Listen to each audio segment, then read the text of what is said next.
Good morning, boys and girls. Thought I'd let you see what Tyler and I have been working on today.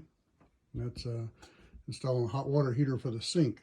It's an on-demand water heater, so the pump won't kick on until you turn the faucet on. So you can kind of see the pump here, 12-volt pump. Water runs over, suction out of a jug, 7-gallon jug. And the red line there will take it over to the faucet. And we've got just a regular kitchen faucet that we can just turn off and on demand pump. So as soon as the faucet comes on, pump kicks on. As soon as the pump kicks on, the burner in the hot water heater kicks on, and so you have hot water. When you shut the water flow off, then the water shuts off.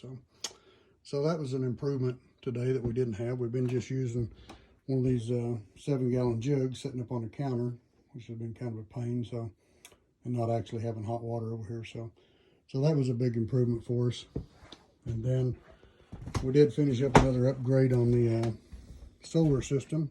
We did get the solar charger in, which is that little black box right there.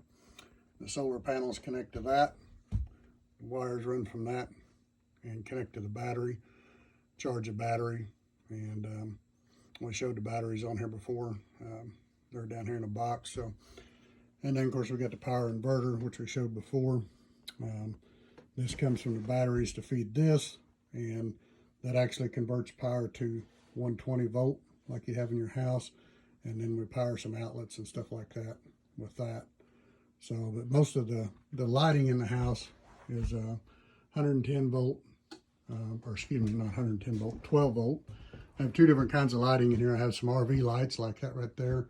There's several of those in here. They're on switches. And then you can see the rope lights that we have. The rope lights are 120 volt. So they actually run off of the power inverter. So we got that set up for that as well. So we got the look out here and show you the solar panels again. Now the project is complete.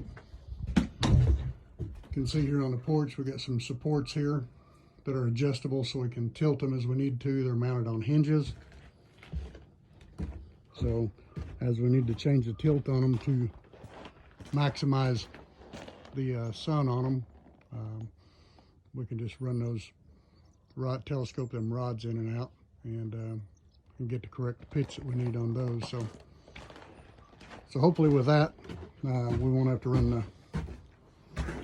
the generator as much. Those are 300 watt panels. Of course, this time of year, you know, you're not going to get near 300 watts out of them, but you do get a little bit from it just being daylight outside. You can kind of see the monitor here. It'll walk through several different things that it's doing. Like right now, they're not charging anything at all right now. So, but if we get just a little bit of sun, you know, it'll put 25 or 30 watts in, which actually is quite a bit for what we normally use as far as our 12 volt power goes. Our 110 volt inverter that's here. You can also see the readout on it. It tells you how much the state of the batteries and how much 110 volt power we're pulling. So anyway, that's a couple of new upgrades to the old cabin, and so I give you a little wave there. So subscribe and like our channel if you would. Thank you.